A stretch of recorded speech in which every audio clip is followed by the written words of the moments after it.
Olá! Neste episódio você assiste uma aula diferente lecionada pela professora Kelly Souza, que trouxe seus alunos para tirarem suas dúvidas que podem ser suas também.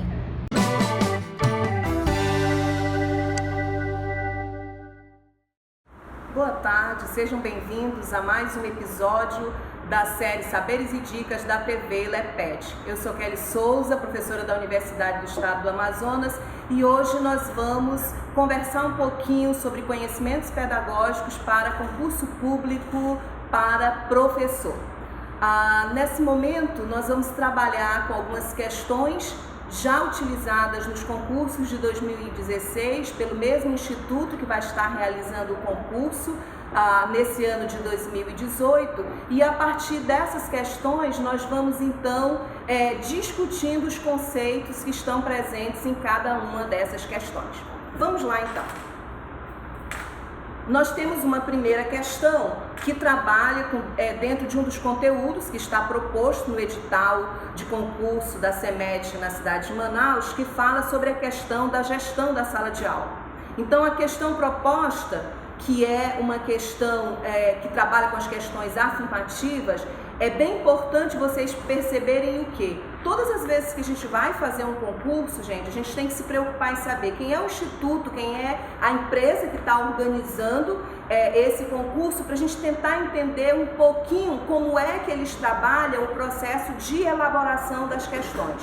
Esse instituto especificamente, a gente percebe que eles trabalham muito com a questão de certo ou errado e com múltipla resposta. Então vocês têm que exercitar bastante questões nesse sentido. Nessa primeira questão, vocês vão se deparar então com um pedido onde a questão está formulada com um pequeno texto que vai dizer o quê? Sobre a rotina e gestão da sala de aula, leia as afirmativas a seguir. Primeira coisa, eu tenho que olhar para o enunciado. Atenção para o enunciado. O enunciado está me chamando a atenção para duas situações para eu poder começar a pensar na resposta. Primeiro, sobre a rotina, depois sobre a gestão de sala de aula. Então, o enunciado está pedindo que, para eu dizer quais são as afirmativas corretas em torno desse conhecimento, que eu tenha em mente esses dois pontos, rotina e gestão da sala de aula. E aí, então, ele vai me perguntar se essas afirmativas a seguir estão corretas ou não.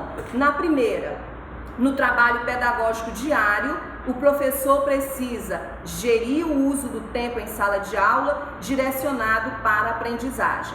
Número 2, as situações no relacionamento com seus alunos ou mesmo entre eles podem comprometer o ambiente ou o empenho coletivo no processo de ensino-aprendizagem.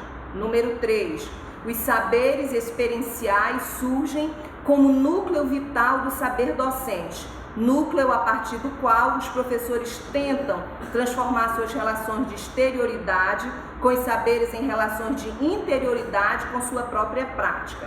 Quarto, a existência de uma pluralidade de saberes docentes possibilita a formação ou a existência de um único padrão de práticas docentes que viabilizem o sucesso na aprendizagem. Nessa questão, vocês têm mais de uma resposta correta.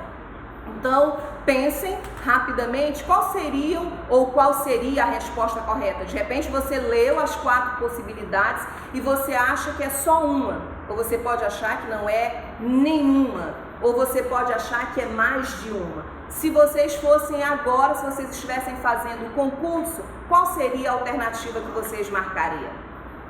Caso eu escolheria 1 e 2, justamente por eu entender que tem uma questão de gestão de sala de aula, né? E uma outra questão da própria rotina que pode comprometer. Então, no caso, a minha opção seria 1 e 2, como afirmativa correta, né? As outras não veria como questão de rotina e gestão de sala de aula. Ok, então vamos tentar ver agora quais seriam as possibilidades que nós temos para respostas. Então, isso daqui, de acordo com o que estava lá, com o concurso que foi aplicado lá em Roraima, dizia o seguinte, em Rondônia, desculpem, dizia o seguinte: está correto apenas o que se afirma em 1 e 3, 1 e 4, 2 e 3, 2, 3 e 4, 1, 2 e 3. Então, a resposta correta é a letra E. Essa é a resposta correta. De acordo com a letra E, qual é que estão corretas? A primeira, a segunda e a terceira. Por que que a quarta não está correta? Alguém poderia comentar para mim por que que a quarta não está correta? Fala sobre a existência de um único padrão de prática docente. E nós sabemos que na docência não há um único padrão. Há muitos desafios, então há vários para cada criança, então existem várias práticas. Perfeito, perfeito. É exatamente isso. O erro está exatamente nessa expressão. A existência de um único padrão de práticas docentes. Então, gente, quando você estiver lendo as questões, eu preciso que vocês atentem ao quê? Primeiro, o enunciado. O que é que o enunciado está me pedindo? E depois, quando eu vou trabalhando as questões, atentar exatamente para pequenas coisas que podem mudar totalmente o sentido da resposta. Então, essa expressão, único padrão de práticas docentes que viabilizem o sucesso na aprendizagem, acaba com toda a afirmativa que está aí e torna ela, então, falsa. Ok? A questão seguinte, então, também dentro do conteúdo proposto no edital do concurso, é sobre conselho de classe. E aí, a questão diz o seguinte: sobre conselho de classe, leia as afirmativas. O conselho de classe, em uma visão democrática, é uma instância meramente burocrática em que se buscam justificativas para o baixo rendimento dos alunos. Número 2. O conselho de classe guarda em si a possibilidade de articular os diversos segmentos da escola e tem por objetivo de estudo o processo de ensino. Questão 3. Para maior eficácia do conselho de classe, seria necessário o envolvimento de outros segmentos da comunidade escolar, por exemplo, alunos representantes de turmas. Percebam que o enunciado é direto. Sobre conselho de classe, leia as afirmativas. Direto. Não tem muito o que você discutir. Ele quer saber a partir da ideia de conselho de classe o que é que está sendo correto afirmar ou o que não é correto afirmar. Vamos ver então quais seriam as possibilidades. Está correto o que se afirma apenas em letra A, 1, letra B, 3, letra C, 1 e 2, letra D, 2 e 3 e letra E, 1 e 3. Resposta correta, então, é a letra D. Vamos ver, então, por que as letras 2 e 3 estão corretas. Por que, então, que apenas a primeira está errada? O conselho de classe faz parte de um conceito de uma escola, de uma gestão democrática. Então, ele não pode ser um instrumento puramente burocrático. E depois, a informação é completada dizendo o quê? Em que se buscam justificativas para o baixo rendimento escolar. Ou seja, puramente burocrático para buscar justificativa do rendimento escolar. Em outras palavras, é como se estivesse dizendo assim, olha, o conselho de classe é um momento que se reúnem só para aprovar os alunos. Então, se o conselho de classe faz parte de uma ideia de escola democrática, esse burocrático, essa ideia de escola democrática, de burocracia dentro de uma escola democrática, ele mata a questão. Então, é por isso que ela está errada. E aí ficam acertadas como certas apenas a 2 e a 3. Ok? A terceira questão, então, ela vai trazer o quê? Outro tema que está dentro do edital, que é a questão da transversalidade. Ok? A proposta de transversalidade pode acarretar algumas discussões do ponto de vista conceitual, como, por exemplo, da sua relação com a concepção de interdisciplinaridade, bastante difundida no campo da pedagogia, sobre o assunto é correto afirmar que. E aí nós vamos ter, então, 5 opções. A primeira: a interdisciplinaridade refere-se principalmente à dimensão didática. B. Na transversalidade, os temas constituem novas áreas, pressupondo um tratamento individualizado das diferentes áreas. C. Transversalidade e interdisciplinaridade se fundamentam na crítica de uma concepção de conhecimento que torna a realidade como um conjunto de dados estáveis, sujeito a um ato de conhecer isento e distanciado. Letra D. A transversalidade diz respeito a uma abordagem epistemológica dos objetos de conhecimento. Letra E. É exclusivo da transversalidade apontar a complexidade do real e a necessidade de se considerar a teia de relações entre os seus diferentes contraditórios aspectos. Ok? Vamos tentar ver quais seriam as possibilidades. E aí eu chamo a atenção para vocês dessa questão, gente. Essa questão é uma questão retirada diretamente do PCN. Ela foi uma questão tirada de forma ipsilítere do PCN.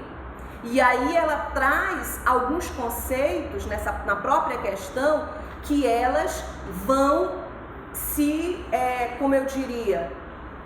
anulando mutuamente. Só que você precisa ter o domínio desse conceito. Se você não tiver, você pode matar totalmente a questão. Lembrando que eu vou estar falando aqui de transversalidade e de interdisciplinaridade. É isso que a questão está me pedindo. E aí eu preciso agora chegar à conclusão se, falando de trans e falando de interdisciplinaridade, quais dessas questões são corretas eu afirmar. A resposta correta é exatamente a letra C. Apenas a letra C é uma resposta correta. E aí nós vamos pegar algumas questões que é bem interessante que vocês percebam nessa questão. A letra A, por exemplo, ele fala: a interdisciplinaridade refere-se principalmente à dimensão da didática. Não pode ser essa resposta. Por que não pode ser essa resposta, professora? Porque a interdisciplinaridade, ela refere-se principalmente à dimensão, à abordagem epistemológica dos objetos do conhecimento. Quem se refere principalmente à questão da dimensão pedagógica é a transdisciplinaridade. Então, tu precisas dominar esses dois conceitos, porque senão tu começas a te confundir. E aí eu recomendo a vocês o quê? Deem uma olhada nos PCNs, porque esses conceitos são inerentes ao que se discute nos PCNs, ok? Então, não adianta a gente tentar ir no mamãe mandou em algumas questões, por quê? Porque uma nega a outra. Então, nessa questão é exatamente isso, uma nega a outra, e aí só vai ter uma resposta certa. Então, se eu tivesse marcado, por exemplo, a C e a B, elas estariam erradas. Por quê? Porque a B não pode.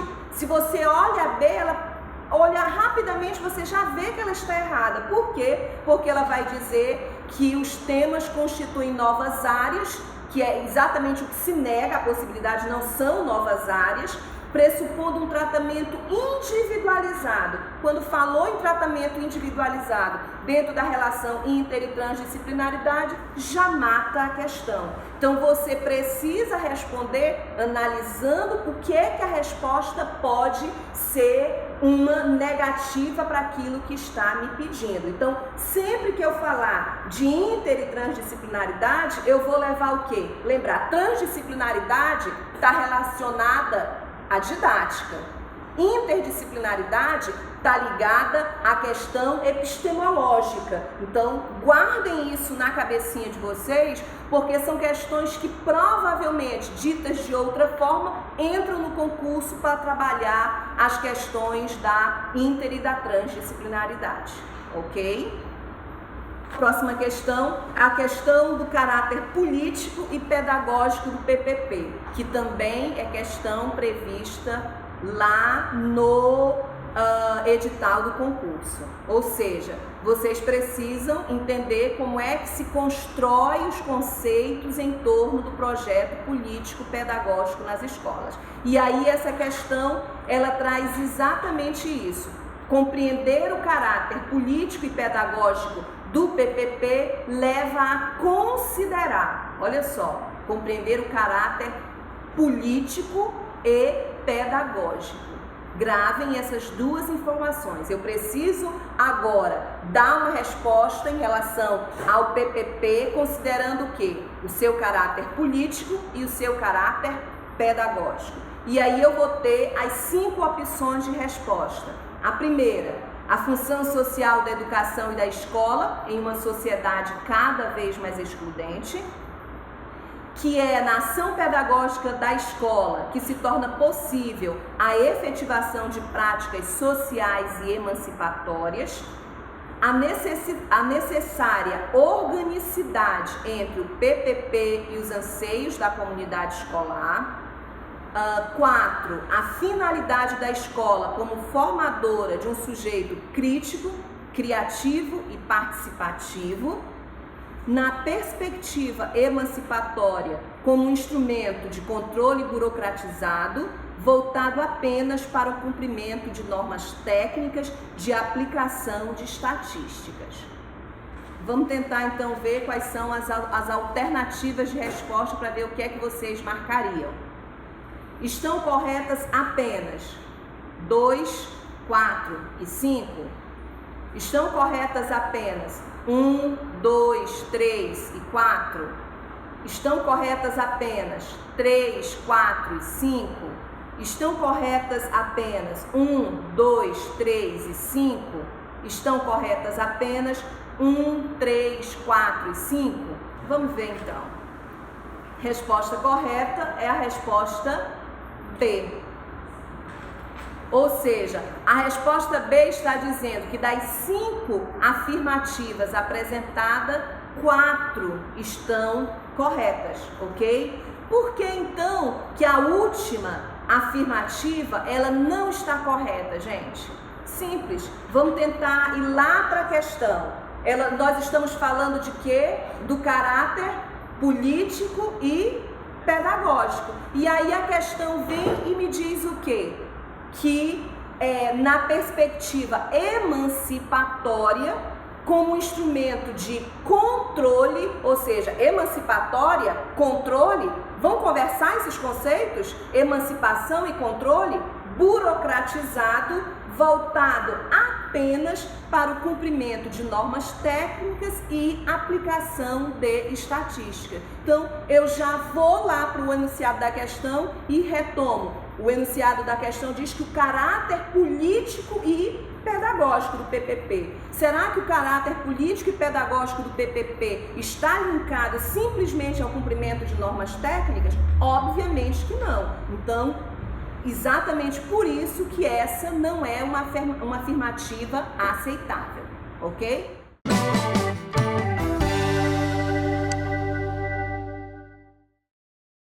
Vamos então para a quinta questão, e aí é bem interessante que vocês percebam nessa questão um conteúdo que cai em todos os concursos públicos, em todas as provas que eu analisei, cai alguma coisa, caem pelo menos 2 questões a respeito de Vygotsky e Piaget. Lembrando que vocês estão fazendo concurso para uma instituição que defende um projeto interacionista. Então, é óbvio que são pelo menos uma questão vai ter. E aí eu trouxe 2 questões, mas essa primeira que vai dizer o quê? Vai linkar as questões das questões didáticas, das correntes pedagógicas com a questão da LDB. Então, são 2 conteúdos que estão sendo trabalhados aqui, então. A questão, então, diz o seguinte: após a Lei de Diretrizes e Bases da Educação Nacional, número 93/94 de 1996, revalorizam-se as ideias de Piaget e Vygotsky, entre outros estudiosos. Um dos pontos em comum entre eles é o fato de serem interacionistas. Por quê? E aí eu vou para a resposta.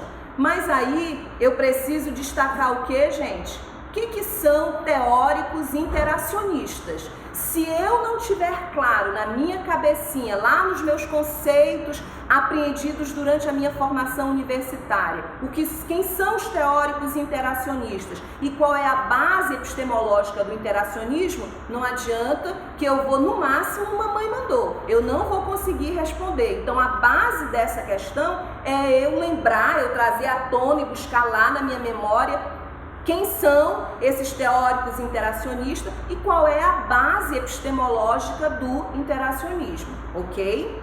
E aí eu vou ter as possibilidades de resposta. Eu vou ter, então, 5 possibilidades de respostas. A primeira que vai dizer o quê?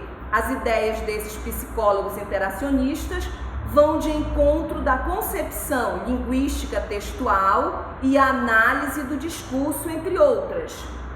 Nunca assumiram compromisso com as transformações da sociedade. C. O processo de leitura, por exemplo, é centrado no receptor descendente segundo os inatistas. Letra D. O processo de leitura, por exemplo, é centrado no texto ascendente como os empiristas. E a E. Concebem o conhecimento como resultado da ação que se passa entre sujeito e um objeto. Essa questão, gente, também é uma questão assim, cheia de contradições. Cheia de contradições. Uma pode matar a outra. Então eu preciso ter o domínio do que são esses tais pressupostos epistemológicos do interacionismo, porque uma mata a outra aqui. Resposta certa é a letra E. Mas por que as outras não são certas, gente? Lembrando que a gente está trabalhando com os conhecimentos pedagógicos, a parte que qualquer pessoa das licenciaturas vai fazer, todo mundo que vai concorrer vai fazer conhecimentos pedagógicos. Então, a primeira questão, gente, ela tem uma pegadinha, ela está correta. Ela só não está correta por causa de uma palavra. Na verdade, é uma pequena partícula, olha só. As ideias desses psicólogos interacionistas vão de encontro da concepção linguística textual e a análise do discurso. Qual é a diferença entre ir ao encontro de... O que significa ir de encontro e ir ao encontro? Quando eu falo ir de encontro, é negação, vai bater, vai negar, ok? Então, exatamente por causa desse de aqui é que essa questão está totalmente errada. Só por causa deste de.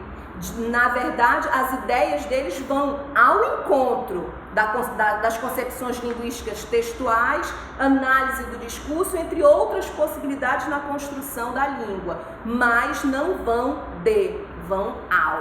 Então, uma pequena partícula pode mudar toda a compreensão. E aí muitas vezes o cara, não tá certo, eu vou pegar o meu texto, vou lá, tá certo. E aí quando você, no nervosismo, não prestou atenção que uma partícula muda todo o sentido da frase. Por isso que eu estou sempre pedindo a vocês o quê? Leia o enunciado com atenção. Destaca o que é que o enunciado está te pedindo e quando for responder as questões, de fato, leia atentamente, prestando atenção aos mínimos detalhes, porque uma pequena palavra, uma pequena partícula pode modificar todo o sentido de uma afirmação.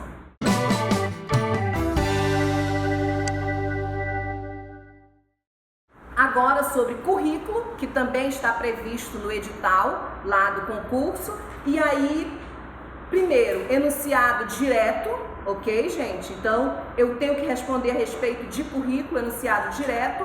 Sobre currículo, é correto afirmar que, na organização e gestão do currículo, as abordagens disciplinar, pluridisciplinar, interdisciplinar e transdisciplinar possuem papel secundário. Letra B. A organização do tempo curricular deve se restringir às aulas das várias disciplinas. Letra C. o percurso formativo deve ser pré-estabelecido, centrado nos componentes curriculares centrais obrigatórios.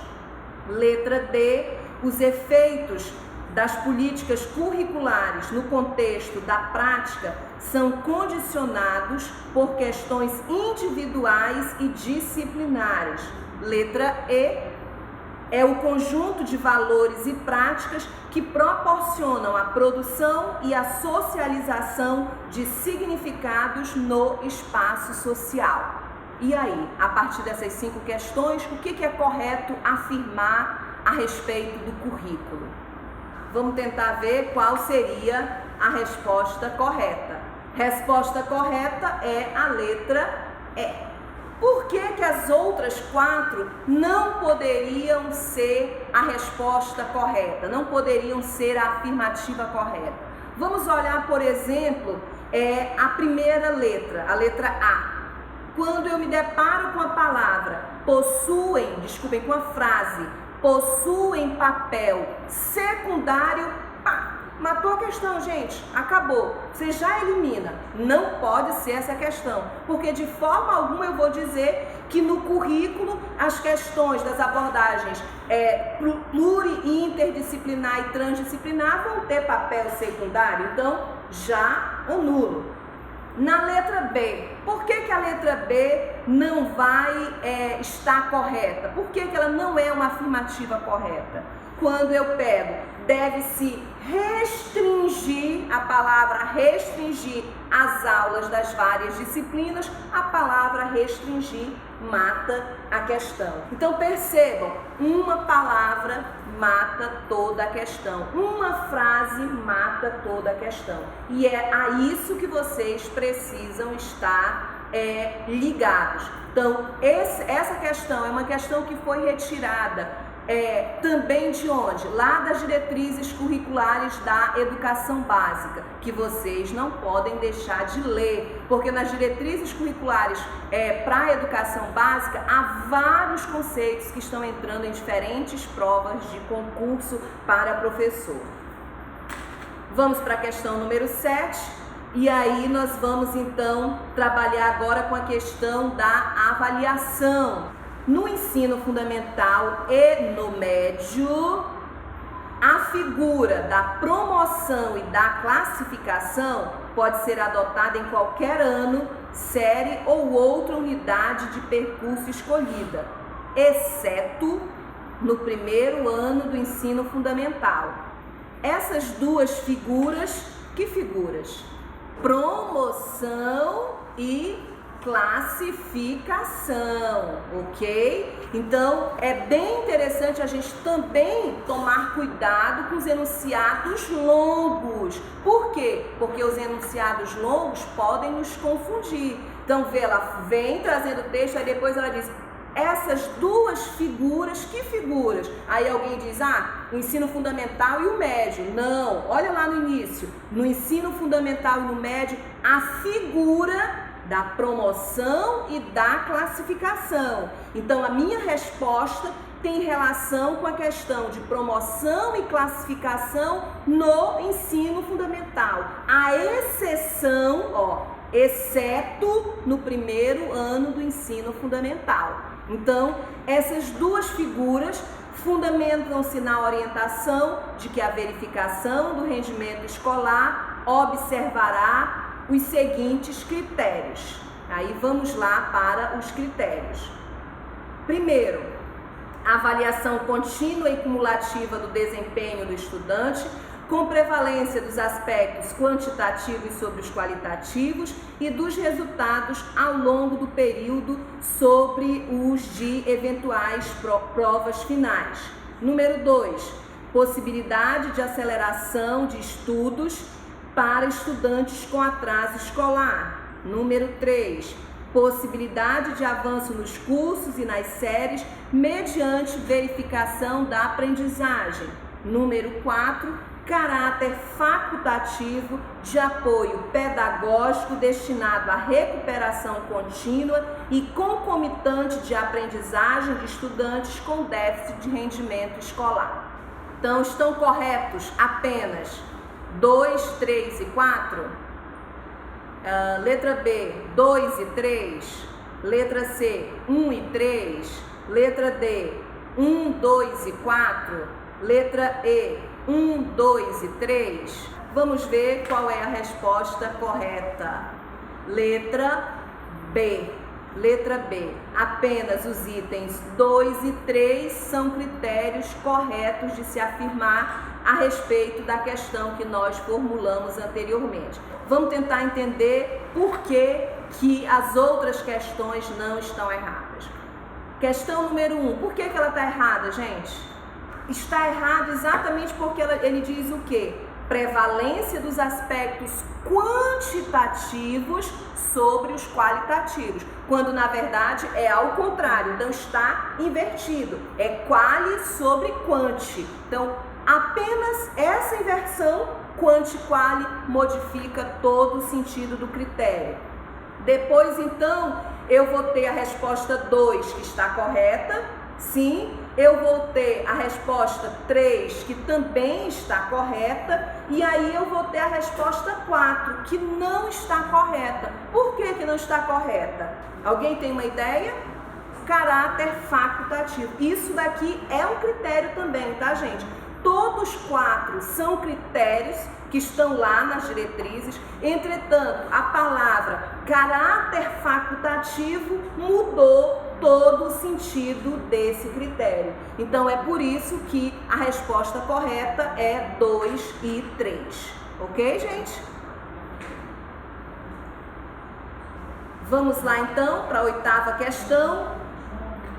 Assunto bem atual. A Base Nacional Comum na Educação Básica constitui-se de conhecimentos, saberes e valores produzidos culturalmente, expressos nas políticas públicas e gerados nas instituições produtoras do conhecimento científico e tecnológico, no mundo do trabalho, no desenvolvimento das linguagens, nas atividades desportivas e corporais, na produção artística, nas formas diversas de exercício da cidadania e nos movimentos sociais. Integram a base comum, a base nacional comum. Gente, leiam questões como essa, longa, volto a dizer para vocês, leiam com muita atenção. Por quê? Essa, por exemplo, é uma questão que no próprio enunciado vocês encontram a resposta. No próprio enunciado vocês encontram uma resposta. Mas é preciso ler com atenção, até porque as respostas são muito parecidas. As respostas são muito parecidas e pode induzir ao erro. Então tenham sempre muito cuidado para não serem induzidos ao erro. Então, letra A, integram a Base Nacional Comum, língua portuguesa, matemática, educação física, ensino religioso e arte. Letra B, língua portuguesa, matemática, arte e conhecimento do mundo físico, natural, da realidade social e política, especialmente do Brasil, incluindo-se o estudo da história e das culturas afro-brasileiras e indígenas. Letra C, língua portuguesa, matemática, educação física, arte e conhecimento do mundo físico natural, da realidade social e política, especialmente do Brasil, incluindo-se o estudo da história e das culturas afro-brasileira e indígena. Língua portuguesa, matemática, educação física, ensino religioso, arte e conhecimento do mundo físico, natural, da realidade social e política, especialmente do Brasil, incluindo-se o estudo da história e das culturas afro-brasileira e indígena. Última alternativa, língua portuguesa, matemática, educação física e conhecimento do mundo físico, natural, da realidade social e política, especialmente do Brasil, incluindo-se o estudo da história e das culturas afro-brasileiras e indígenas. Qual é a resposta correta, gente? Só tem uma resposta correta. A letra D. Língua portuguesa, matemática, educação física, ensino religioso, Aí lembra, o que é que vem nesse momento na cabeça da gente? Aquilo que a gente está estudando, né? Tiraram não sei o que a gente está ouvindo, né? Vem à tona tudo que a gente está ouvindo na mídia. Tiraram tal coisa, mas isso não está escrito lá nas diretrizes para a educação básica. Então, eu preciso lembrar que eu não posso me basear em informações soltas, eu preciso me basear nos documentos oficiais. Então, o documento oficial está dizendo isso. Então, o documento oficial vai dizer que a Base Nacional Comum da Educação Básica vai ser integrada pelo quê? Por língua portuguesa, matemática, educação física, ensino religioso, arte, conhecimento do mundo físico, natural, da realidade social, política, especialmente do Brasil, incluindo-se o estudo da história e das culturas afro-brasileiras. É isso que está no documento, ok? Por qualquer outra questão, é isso que está no documento oficial. Entendido? Sim? Então, atentem, cuidado, eu volto a dizer, com essas questões, são questões que induzem ao erro, ok? São muito longas, são muito cansativas e terminam por nos induzir ao erro. Questão número 9, estamos chegando ao final agora. E aí vamos lá no início, didática, retomar alguns conceitos lá da história da educação também e conversar um pouquinho agora com a didática, que vai dizer o quê? O Ratio Studierum, alguém ainda lembra disso? Lá dos primeiros períodos de história da educação, em didática a gente retoma também um pouquinho, que versa sobre a formação nos colégios jesuíticos e, portanto, não se refere ao período de alfabetização das crianças, prevê 3 graus do ensino elementar, chamado de curso de humanidades, outro de formação superior, o de filosofia ou artes e, por fim, o de formação profissional dos futuros padres, o curso de teologia. Letra B, exigência de uma única sala, um lugar especial específico para se desenvolver o processo de ensino e de aprendizagem da leitura, da escrita, das contas e também da obediência. Letra C, defesa do conhecimento nacional, da ciência experimental em oposição ao saber filosófico. Letra D, valorização da língua portuguesa e o conhecimento da sua gramática.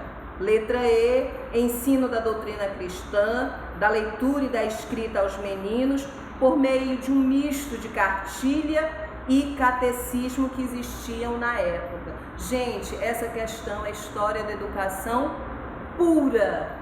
E aí sempre lembrando que quando a gente estuda para concurso, gente, a gente não está naquela perspectiva de que a gente vai agora aprender alguma coisa nova, não. Tudo isso daqui vocês já aprenderam. O que a gente está fazendo é trazendo à tona aquilo que está guardado e esquecido porque vocês muitas vezes não estão utilizando. Então isso aqui tudo é conteúdo que você já aprendeu e que a nossa intenção nos Saberes e Dicas é provocar que esses conhecimentos construídos venham nesse momento à tona.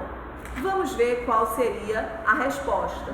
O correto é exatamente a letra A. Gente, quando a gente começa a ler sobre o Ratio Studierum, a primeira informação que ele nos dá é exatamente dos 3 degraus de ensino. E que quando vocês estudaram didática, com certeza, lá no iniciozinho, a parte histórica da didática, a gente retoma esse conteúdo novamente. Então, a letra A é exatamente a resposta correta. E aí você vai lembrar de algumas coisas. Professora, por que a letra B não está correta? Exigência de uma única sala, gente. O tempo histórico não falava de exigência de que os alunos tivessem atendimento individualizados em salas de aula. A letra C, defesa do conhecimento racional da ciência experimental em oposição ao saber filosófico. Essa expressão, oposição ao saber filosófico, já matou. Valorização da língua portuguesa, acabou, gente, era o latim. Então, matou aqui. ensino da doutrina cristã, da leitura e da escrita dos meninos por meio de um misto de cartilha. A palavra cartilha matou a questão. Gente, essa compreensão, muitas vezes, você não consegue lembrar aquilo que você já tinha estudado, que você discutiu na universidade e tudo mais, mas que se você for ler o enunciado e depois for lendo as alternativas com atenção, você consegue localizar nas próprias alternativas elementos que tornam nula aquela afirmativa, ok? Então, vamos lá para a última questão. Em um ensino para a construção crítica do conhecimento, devem estar presentes, entre outras atitudes, como, número 1, estabelecer rígida divisão entre construção individual e social do conhecimento, estar consciente do que está acontecendo ao redor e revelar como a dominação e a opressão são produzidas dentro da escola. 3. Estimular o pensamento crítico dos alunos. 4. Tornar a aprendizagem significante, crítica e emancipatória. 5. Buscar resposta para os problemas colocados. E aí, gente? O enunciado está me pedindo o quê? Informações sobre o ensino para a construção crítica do conhecimento. E aí ele vai dizer: devem estar presentes, entre outras atitudes, como. Então, duas palavras-chave no enunciado: construção crítica do ensino. Depois, então, a que atitudes o ensino crítico vai construir no sujeito. E aí eu tenho 5 alternativas. Vamos ver quais são as possibilidades. Estão corretas apenas as atitudes, 2, 3, 4 e 5. 3, 4 e 5. 1, 2, 4 e 5. 1, 2, 3 e 4. 2, 4 e 5. Resposta correta, letra A. 2, 3, 4 e 5. Por que, gente, que a número 1 está errada? Estabelecer rígida divisão. Exatamente por causa dessa informação. Estabelecer rígida divisão entre construção individual e social do conhecimento. Lembra que nós estamos falando de um ensino crítico. Que atitudes o ensino crítico vai formar? Então eu não posso falar que uma das atitudes que o ensino crítico vai formar seja exatamente estabelecer uma divisão entre construção individual e social do conhecimento, ok? Então por isso que as demais estão corretas e a número 1 está errada, ok? Eu não resisti e aí coloquei mais uma questão, porque eu disse para vocês que não tem concurso sem entrar Piaget e Vygotsky. E aí eu trouxe uma questão bem básica de Piaget e de Vygotsky, mas que continuam gerando muitos erros. Não sei porquê, mas as pessoas continuam errando essa questão. Mesmo que as crianças não possam desempenhar algumas tarefas sozinhas, algumas dessas podem ser realizadas com a ajuda de outras pessoas. Isso identifica sua zona de desenvolvimento. Qual é a zona de desenvolvimento? Calma, potencial, real, horizontal, vertical ou proximal? Resposta, letra A. Tenho que lembrar o tempo todo que o Vygotsky organiza real, aquilo que a criança sabe fazer sozinha. Potencial, aquilo que a criança sabe fazer com a ajuda de outro, né? Com a ajuda do outro. Proximal, a distância entre a zona real e a potencial. E todo mundo termina confundindo e marcando proximal. Então é potencial. ok? Atentem para isso, porque essa é uma questão que sempre cai nos concursos e que sempre induzem ao erro, ok, gente? Bem, nós esperamos nesse episódio ter contribuído com a memória, né, trazendo a memória de vocês, aquilo que vocês já construíram enquanto conhecimento. Esperamos que tenha também, de certa forma, agregado valor à formação teórica, mas também à prática de vocês no dia a dia do cotidiano das escolas. E assim, deixo para vocês sugestões de que possam retomar as leituras pertinentes às diretrizes curriculares nacionais para a educação básica e que leiam um pouquinho mais sobre as tendências pedagógicas pós-LDB. Muito obrigado e até a próxima!